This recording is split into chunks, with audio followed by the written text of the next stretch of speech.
The Falcon and the Winter Soldier has been delayed, but WandaVision is still a go. And what the hell is Marvel 616?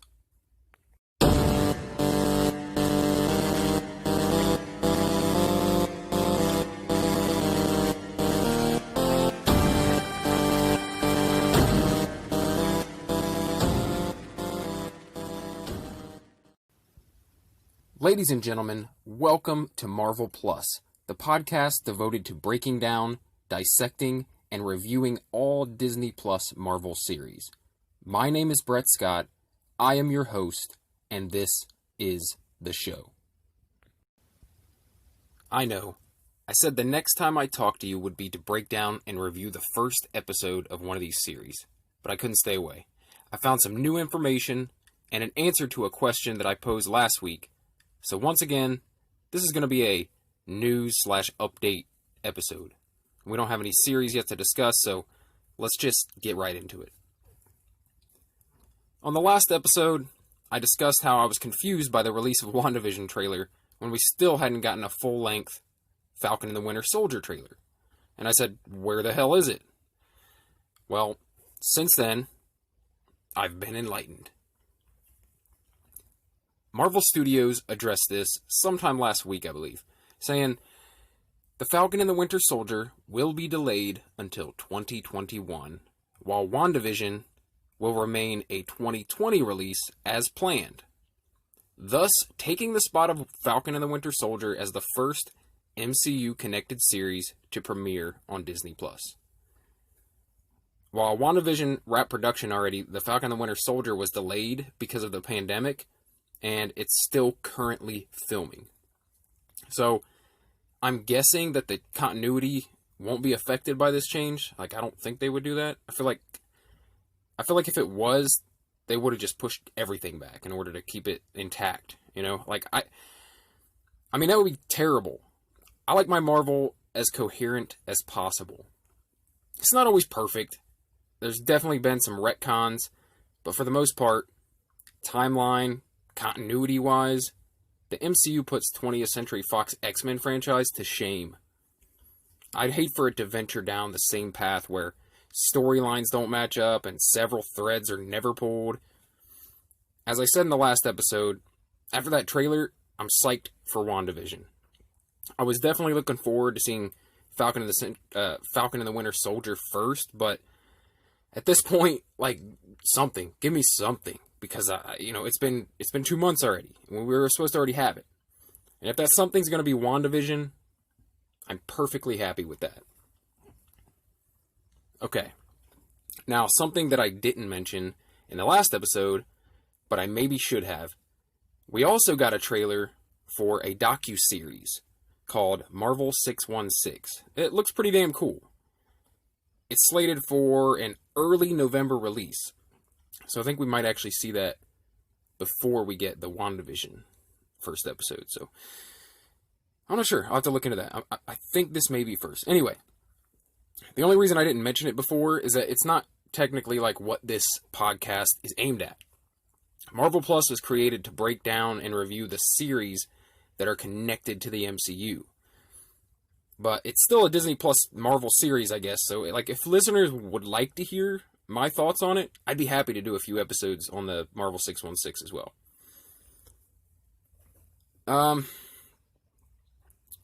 Like I said, I'm pretty sure we'll probably get this docuseries before WandaVision. So maybe it'll fill in the gaps. Maybe it'll give us a little something to fill in the gap between now and the release of the first episode. I'm always happy to talk about the Marvel Cinematic Universe, so if that's something you guys are interested in, please hit me up on Twitter or Instagram at RealBrettScott, or shoot me an email at marvelpluspodcast@gmail.com. And if there's enough interest in it, I'll be happy to dig into this series on the podcast as well. Okay, since we're here and I already brought it up, and some of you might be wondering, what is it? I should probably pony up and tell you about the docuseries. So, Marvel 616, it's an 8-part series that goes behind the scenes and shows how some of our favorite characters, comics, and series came to exist. all the stuff that goes into creating these worlds and these characters, and they talk to the creators you know and love, and introduce some creators that people might not be familiar with. It also takes a look at just how far-reaching the Marvel Universe really is. It digs into like fandom, franchises, and how Marvel has become such a staple in pop culture that it seems like it touches and influences almost everything. I mean, just look at how many podcasts have been created because the Marvel Universe exists. So, while I'm not excited for this series per se, not as excited as I am for the storied series anyway, the ones that are going to tie into the MCU films, I'm definitely going to check it out. And like I said, if you guys want to hear my thoughts on it, let me know, and I'll be more than happy to oblige. Okay. One last thing I want to add, self-indulgence really, just to put it on the record, I guess. If you listen to the last episode, I talked about my love for the X-Men and how much I'm looking forward to seeing them in the Marvel Cinematic Universe. Well, I wanted to talk about my theory for how the X-Men are going to be brought into the mix, how they're going to be brought into the MCU. And there's been a lot of speculation over the years, at least over the last few years, of how this will be done, or how it should be done. And my buddy Justin and I, we host another podcast called Ambassadors of Quan. It's like a 90s movie podcast. Anyway, we're both huge MCU fans. We used to go to the theater and see all the films together and talk about it constantly. Anyway, hopefully I'm going to get him on the show to be a guest and kind of guest host some of these episodes with me. Anyway, we decided together, we were talking about it, and we're like, the best way to bring the X-Men into the MCU, and remember, this is back in 2017, when it was only a dream that Marvel Studios would once again have the movie rights to the characters. We thought the best way to bring the X-Men in, after we already have an established world of characters, and of which there are no mutants, is the multiverse. And it may seem super obvious now, but like I said, this was several years ago before the multiverse in the MCU was even a thing. We always said that the only way you could do it and have it make any sense was to introduce the idea that there were multiple realities. And the Avengers and crew lived in one reality that we've seen for the past 12 years, and the mutants and X-Men were all a part of a parallel reality that in some way, somehow, the realities would collide, or the timeline would collapse, somehow bring the two universes together. Whether it be only for like a series of movies, kind of like the Avengers, like they do it for the big staple team-up movies, or, you know, indefinitely, like just bring them in, and now the X-Men are part of this whole thing. So, that's how we would introduce the idea of mutants into this universe without having to retcon things and say that, oh, well, mutants already existed, and they were just never part of the storyline. Like, I find that really difficult to believe. I would have a serious problem with that, because it's like, the X-Men would have had a hand in helping fight off Thanos. Like, they wouldn't face this existential threat and hide in the shadows. Anyway. But yeah, you could do that. I mean, you could bring them together in like a Secret Wars storyline, where they all get pulled into the same world and have to fight each other or something. Or they could even have Wanda like alter reality somehow and bring mutants into existence. Like something where you make the realities collide.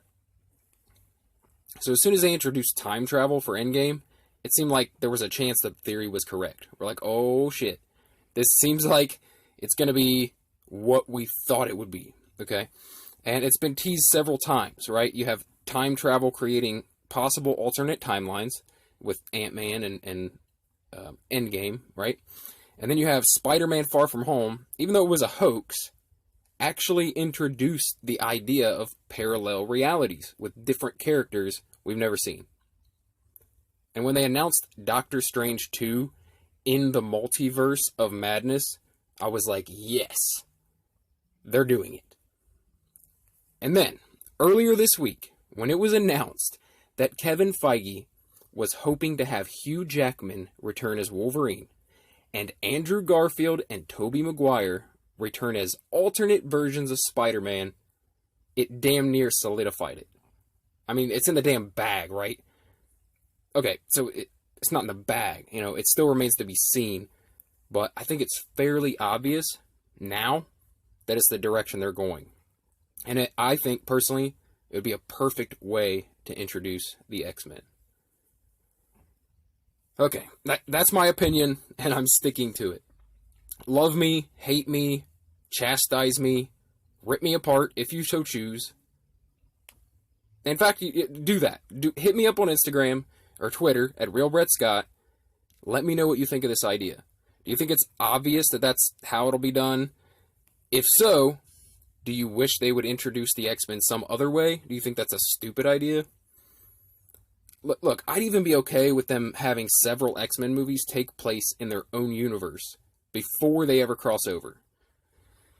But yeah, tell me what you think. I'd love to have some interaction with listeners of the show. And not only get your opinion on this, but also get some feedback. Like, is there something I can add to the show?